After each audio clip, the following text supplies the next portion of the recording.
Comment acheter un immeuble de rapport avec un petit budget? Si c'est une vidéo qui vous intéresse, je vous invite à rester connecté jusqu'à la fin de cette vidéo. Je vous dis à tout de suite.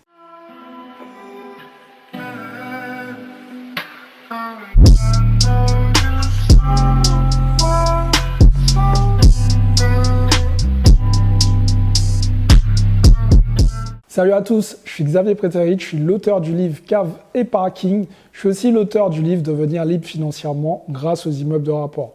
Alors les amis, avant de commencer cette vidéo, je vais vous dire une chose tout simplement, c'est que si vous n'avez pas encore lu un de ces deux bouquins, vous allez les trouver dans la description ou tout simplement sur Amazon.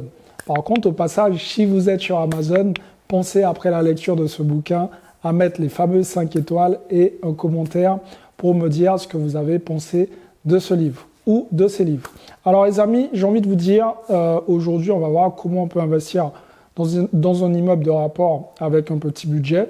Alors avant de rentrer vraiment dans le vif du sujet, dans la description, toujours pareil, vous avez la possibilité de réserver avec moi un appel stratégique qui est 100% offert.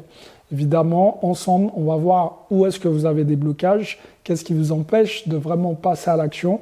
Si vous êtes déjà passé à l'action, comment rectifier le tir pour vous aider à passer au niveau supérieur et avoir des revenus locatifs tout le reste de votre vie. Maintenant, passons au vif du sujet. Alors, pour pouvoir investir dans un immeuble de rapport avec un petit budget, tout est possible. Évidemment, c'est ce que je vous dis tout le temps. Maintenant, il va falloir s'adapter.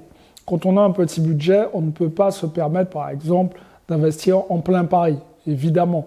Et ce n'est pas ce que je vous recommanderais, sauf si vous avez une vision, on va dire, type patrimonial. Là, c'est autre chose. Mais vous savez que si vous êtes sur cette chaîne aujourd'hui, c'est qu'on veut des revenus locatifs, on veut gagner sa liberté financière. Donc, il faut qu'on mette en place des actions qui vont en ce sens.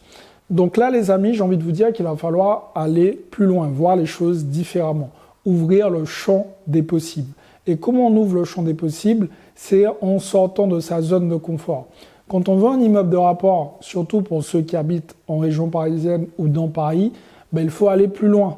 Il faut sortir des sentiers battus. Il faut aller dans le sud, dans le nord. Il faut aller dans des endroits où le coût de l'immobilier est plus attractif. À partir de là, je veux que vous mettiez en tête une chose. L'immobilier, ça reste un besoin primaire. Donc si c'est un besoin primaire, partout dans le monde, les gens ont besoin de se loger.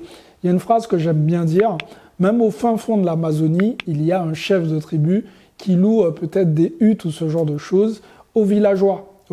Et ça fonctionne. Donc il faut comprendre une chose, à partir du moment où il y a la population, qu'il y a la vie humaine, forcément il y a des gens qui vont habiter par là et ils auront besoin de se loger. Pourquoi? Parce qu'on répond vraiment à cette fameuse pyramide de Maslow, où on est un peu dans les besoins primaires, les besoins dont on ne peut pas se passer. Donc déjà les amis, ce problème où on a tendance à régulièrement parler de ça dans les médias, où on a l'impression que le seul moyen d'investir c'est dans les grandes villes pour pouvoir avoir un investissement rentable, j'ai envie de vous dire que c'est plus un problème, on met une croix dessus. Maintenant il va falloir se concentrer sur la valeur que vous apportez dans les logements que vous allez fournir. Si vous achetez un immeuble dans une petite ville ou dans un village, bien évidemment, il va falloir vous démarquer des autres concurrents, entre guillemets. Alors, il va falloir apporter des prestations moyenne gamme, voire haut de gamme. Présenter des choses qui sont vraiment différentes. Pourquoi? Parce que si vous faites exactement ce que tout le monde fait, vous allez avoir les mêmes problèmes que tout le monde. Lavabo blanc, carreau blanc, premier prix chez Brico Dépôt sans leur faire de pub, les amis, forcément, ça ne vend pas de rêve.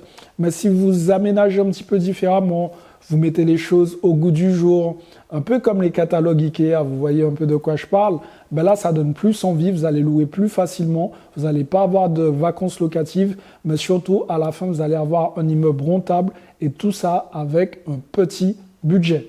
Bien évidemment, petit budget implique très bonne gestion. Très bonne gestion au niveau de vos comptes en banque, très bonne gestion de votre immeuble, parce que si vous avez un petit budget et que vous gérez mal dans la foulée, ça risque de vous coûter cher et vous risquez de vous endetter, mais cette fois-ci avec de la mauvaise dette. Alors bien évidemment, quand je parle de bonne et de mauvaise dette, la bonne dette, c'est tout ce qui est considéré comme actif, donc investir dans l'immobilier, avoir des revenus locatifs. Et la mauvaise dette, c'est des passifs. Par exemple, vous investissez dans une voiture, moto, etc.